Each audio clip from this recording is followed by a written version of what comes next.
Welcome to the Domestic Abuse Breakthrough Show, where we tackle violence against women and girls through education, empowerment and hope. Join Kate, a survivor and advocate, as she shares insights, strategies and stories that inspire healing and action. Together, we'll break the cycle and pave the way for a future of safety and strength. This show contains a trigger warning. And now, here's your host, Kate Beasley.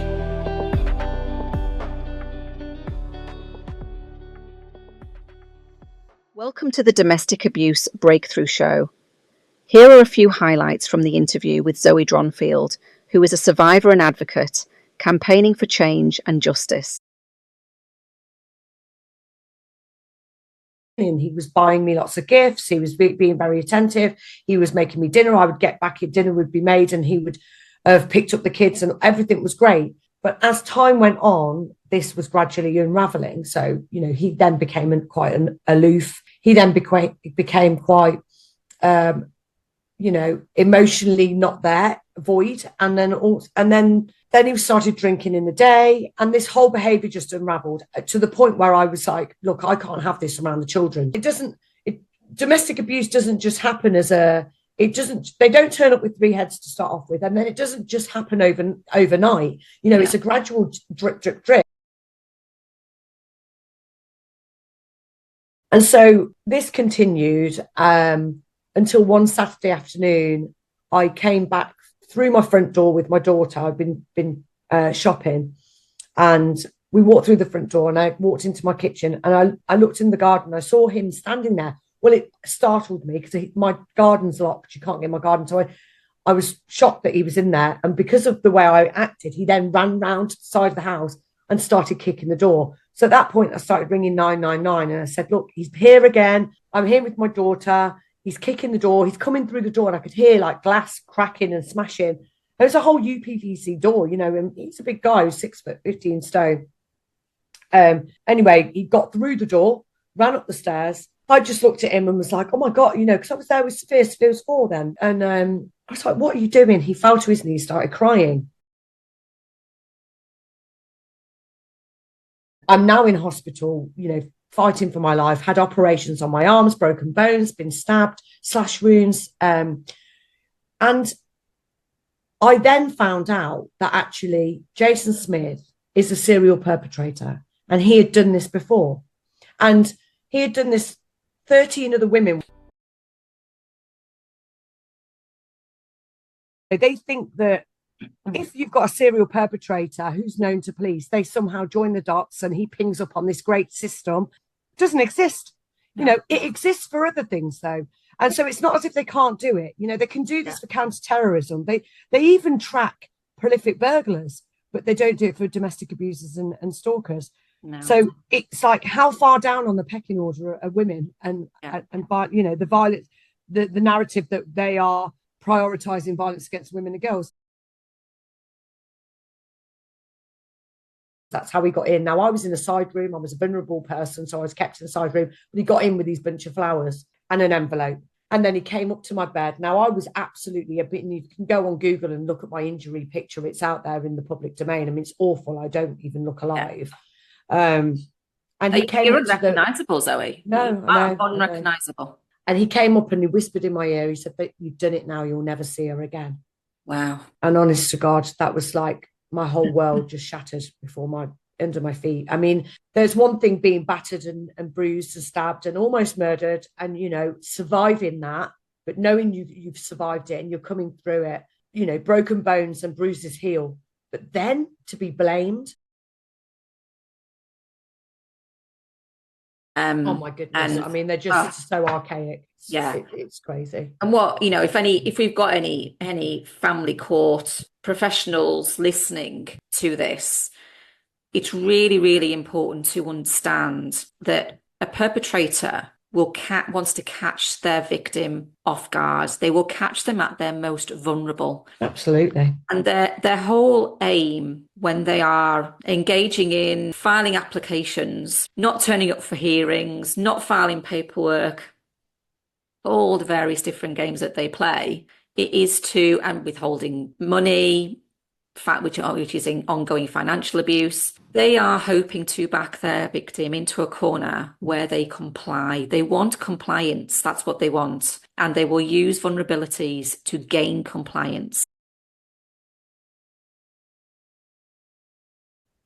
I think as survivors of domestic abuse, we're kind of there's a stigma that we're these weak women cowering in the corner, and that's always the picture that gets depicted. And actually, that's not true. I think that we're often very, very strong people, and we end up with very manipulative people that we think we can change or we can help them, and actually it ends up with our demise in some ways. The only way to deal with it, because otherwise the abuse is going to continue anyway.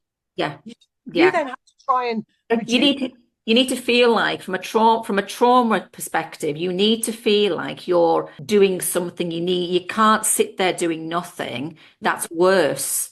Yeah. Than actually doing something, because you're still living in that fear. So at least you try to do something, because when you go no contact, and this is what the police need to understand, when you go no contact, it's worse for a victim because you're punching blind, so to speak. When you're with the perpetrator, you can preempt what they're going to do. You can second guess what they're going to do, and it's not that you know the impact is any less, but you're prepared for it. Whereas when you're no contact from them, you have no idea what's going to come out of left field. You like when you walked into the house and then found him in the garden in the back. You were caught completely off guard. Yeah. And that's worse for a victim. That's far worse for a victim. Yeah. If somebody's stalking you, it's near on impossible. And then to be given advice that, you know, don't answer your phone or turn your phone off or turn your social media off, again, that's isolating the victim.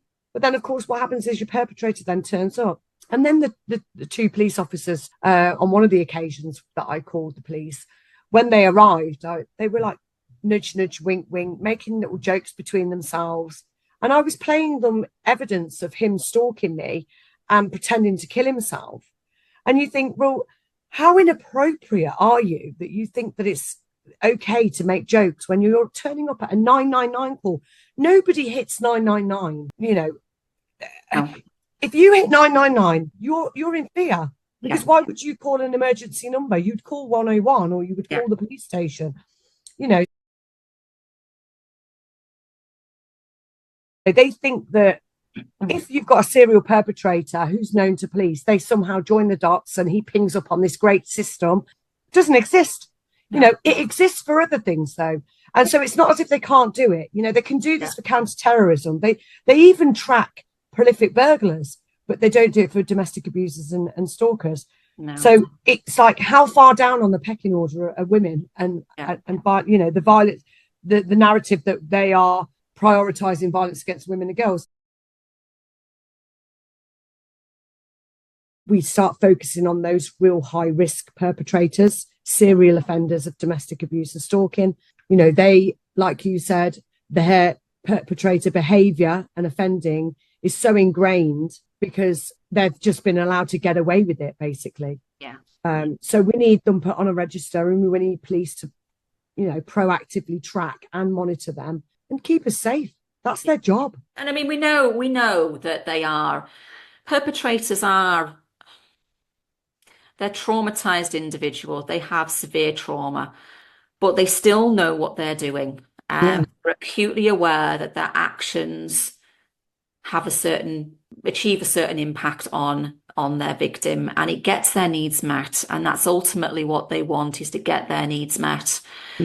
And so just because they've had a troubled childhood, a problematic childhood, that is an explanation for why they are the way they are today. It's not an excuse, and it absolutely cannot be used as an excuse.